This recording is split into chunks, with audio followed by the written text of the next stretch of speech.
The items and nerfs change everything. Okay, here's some more doomering here. With these changes, reverts to how magic items work and the items they require. I think there is only one way of defeating Scoria now, and Anton hinted at it. The brothers can no longer kill Scoria by themselves. I was adding a bit of subtext here. The brothers can no longer kill Scoria by themselves. Now that they've lost an average of 2 AC between them, they're completely lost. They will need to march with the army and perform a siege. Okay, sorry, also, this is not Muten's idea, it's my idea. I've been saying for a long while that once we think we can beat Scoria in the open field, we should take the army, head it ourselves, and march directly to Crownhold. And either she comes out of her lair to face us, or she stays and hides and we win the war. Personally, I think that's what we should be doing.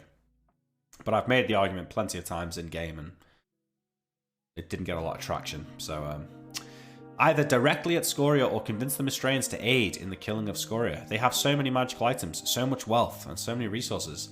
This is the safest and most realistic way to do this now. On top of this, we have to remember, part of what makes people in 2e effective at higher levels is they get followers to aid them in fights. Like what happened in Glacier. I know the Megaris want to do this solo, but they may need to do it with a fleet of people flying their banners.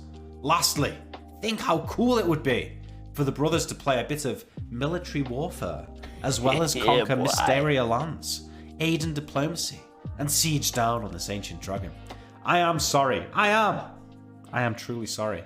But this is truly the only way. Casualties will happen.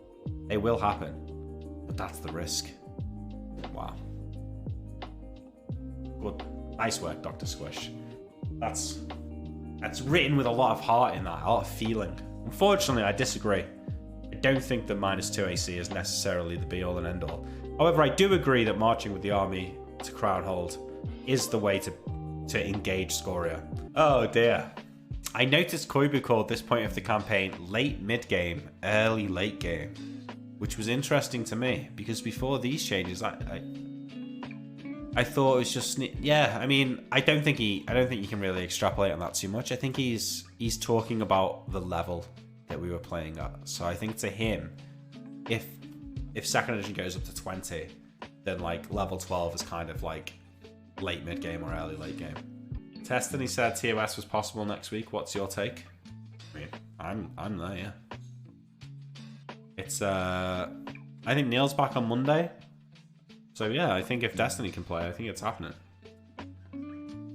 Does violence against chat count towards domestic? No. Neil said he needs a week of prep though. Oh yeah. Oh yes, it's probably not happening then. If Neil needs a week of prep, does that indicate significant changes in Arcadia? Or Neil needing to simulate everything that happened while they were gone? Yeah, probably a bit of both. A Mr. Mutant meme. I mean, I don't make a habit of watching Mr. Mutant memes, but... yeah, boy. We'll watch this one. It looks like a Vosh movement. We saw this one.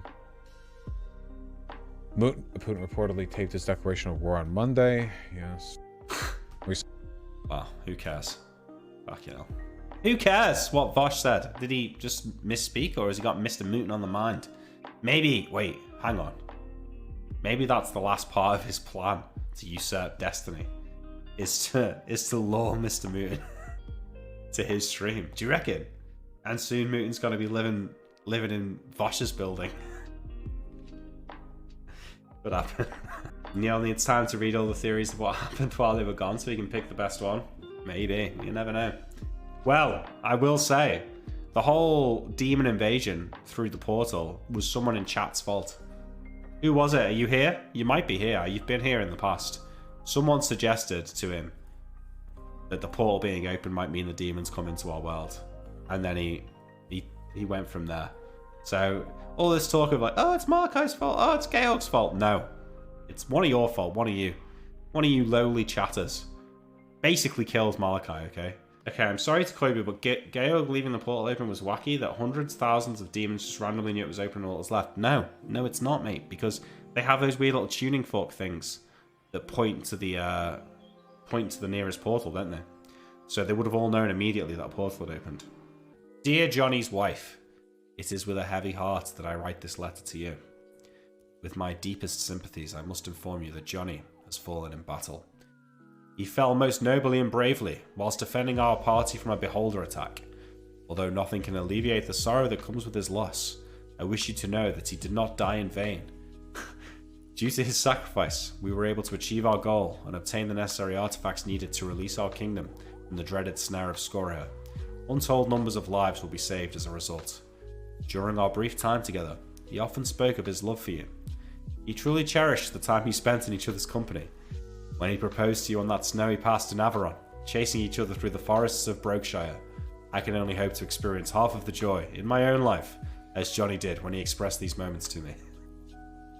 Your husband's heroism was never in doubt. He was a true warrior and gave his life for the good of the world. No greater feat, nor demonstration of courage is needed. He will always be remembered by Dracus, the Megari family, and by myself. As I'm sure Johnny mentioned before he left, his services to us would render onto him a 25% share of all magical items upon completion of this task. As his wife, I will of course impart this payment onto you, along with Johnny's personal belongings. Please write back to me at your earliest convenience. My heartfelt condolences, Cyril. Okay, I don't think we should give him the 25% magic items. Dear Johnny's wife, whenever I hear the words "I don't know," I have to remember your dear husband. It's a good one. As far as I know, there are 5 big families in Dracus in no particular order: Cronwick, Tulwick, Rolwick, Sulwick, Kershwick. Now, of course, we don't want to give away the rarest and most interesting items to them, so I compiled a list of how the magic item gift basket could look. Each family would get 100 +1 arrows, a +2 longbow, a +2 chainmail, a +2 longsword, or a +2 shortsword, or a +2 spear, or a +2 shield, a read magic spell, a spell book with all level 1 to 5 spells. Now, that's not how it works. All the spell books together have all the level 1 to 5 spells. Unless that's what he means, and he just means giving them a spell book. I think we could keep the spell books. 1 detect magic spell, 1 knock spell, 2 potions of healing. I mean, I kind of agree that this is not a bad idea. Because really, that's not much to give away for us. But it's an amazing gift. The antiquarian man says, nah, fuck him. They should be sending gifts of baskets to the Megaris for saving them. Edit. The gift basket to Cronwick should just be Anton wrapped up with a bow, returning his ring and apologising for crushing the party. That is pretty funny, but yes, would make it worse. Assuming it gets given to their respective armies, which most likely it should, maybe the Tulwicks could get an extra something. Yeah, they'll get an extra staff if you know what I mean. Giving all the nobles such gifts looks bad as fuck in the eyes of the Queen. A truly badass move would be for the brothers to commission a mithril crown with the Charisma Ironstone built into it, and make a huge show of them giving it to their aunt, crowning her Empress of Arcadia and them swearing fealty to her. That's pretty cool. When you tie the knot with Shelley, probably once my my mission's complete. I wouldn't want her to marry me and then for me to die, so I'd probably wait till we killed Scoria before doing that. I think making the crown with the Ironstone, it's pretty cool. I mean, because ultimately, we haven't got any use for an Ironstone of +1 charisma, not really. What robe and staff is Lord Khan getting? Probably like the robes of blending, maybe, or the robe of alterations, one or the other. Probably the robe of blending, but he might prefer the robes of alteration, I don't know. But one of those two. And then for the staff, you could give him the door staff or the hook staff, I don't know. Not sure. Kinda, they're all kind of useful in certain situations, and I can sort of carry them all around with me, so. Now here's an idea. They're now richer than God. They could literally pay to have the greatest crown ever made out of mithril, ironstones, and Scoria's bones, teeth, scales, whatever. That would be badass. The rest of the money could go to building the greatest castle in Arcadia. I'm wondering what the overall benefit to giving these gifts would be. If it would be worth it. Me too. Do you know what? Scrap gems. That's what we're all wondering reading this. That's the question that comes to mind. Is it worth it? I don't know. Is it? Is it? There's a post here about druids. We're not going to look at that.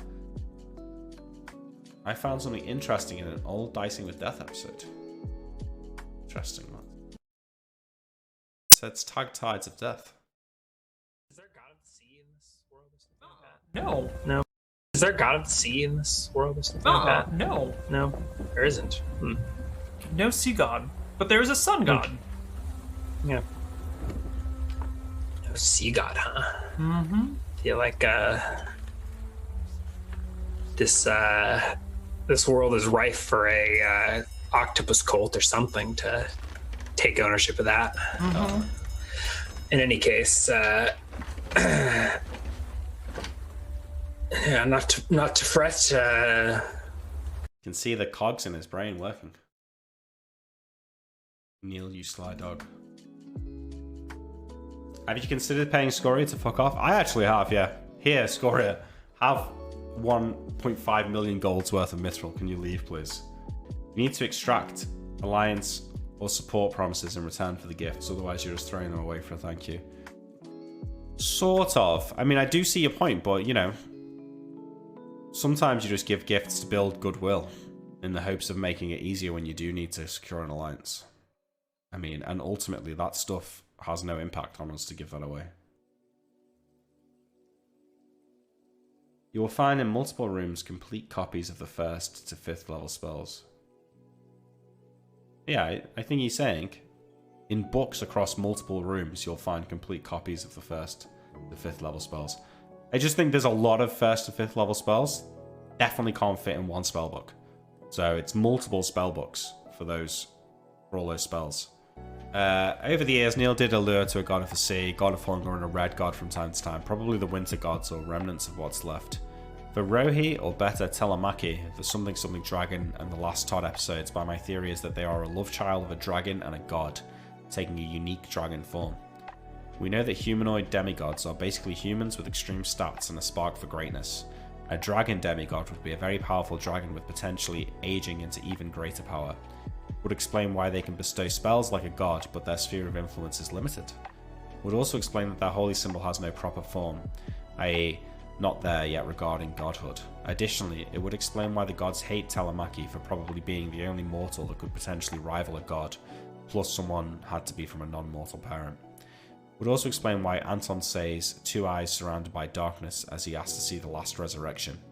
It wasn't Valthara pissed at him for asking, but Telemachy raising sail from the dead. Oh, wait. Yeah. Oh, that could be right, that.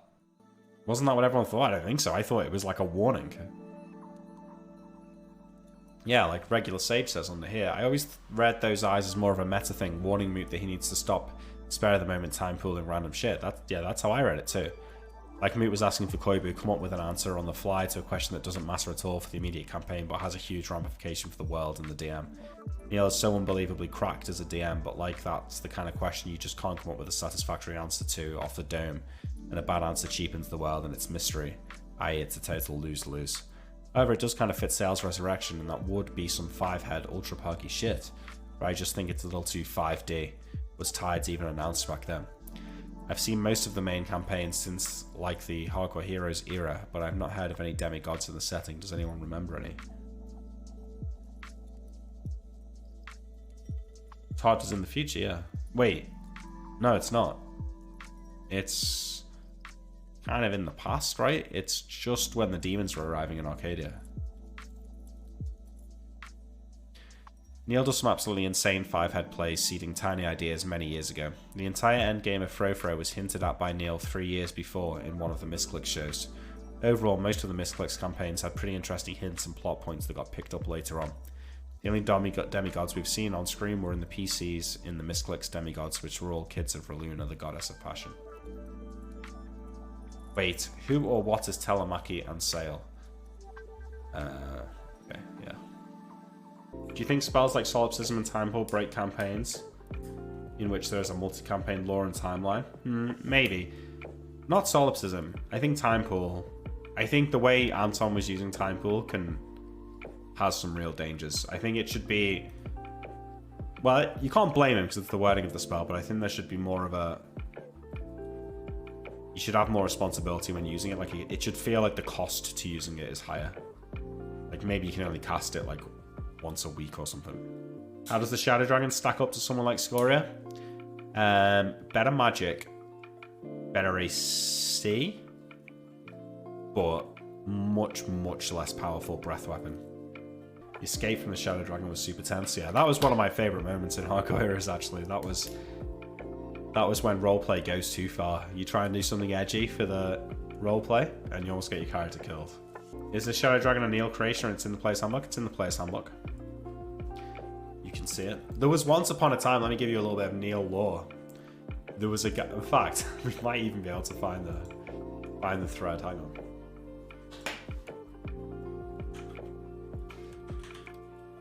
I don't know what happened to him.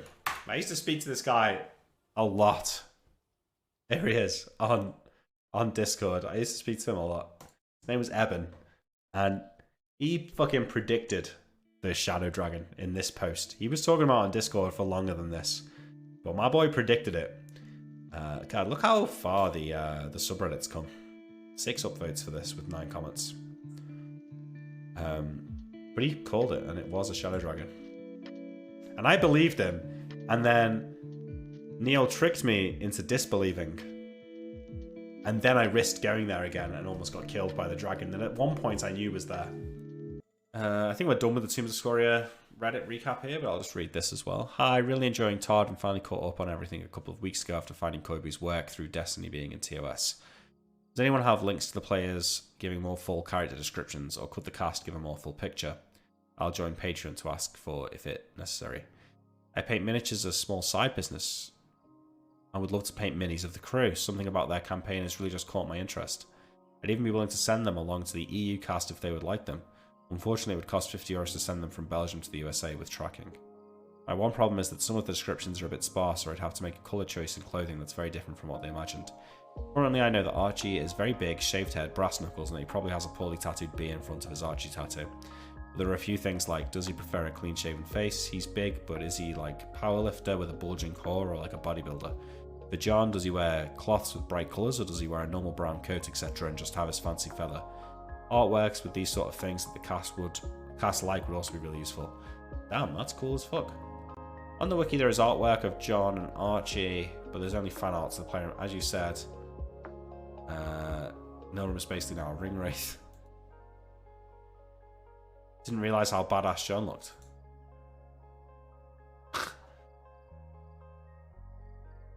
I mean, yeah, I guess John looks a little bit like that. I mean, I'm not sure it's exactly how I imagine him, but more or less. That's Archie. That is how I imagine Archie, though. Yeah, he looks a little bit too, like, anime here. Any news on the ToS mug? Neil asked me if he could do it, so I said yes. So I expect Neil to be doing it. And just think that I could have been the millionaire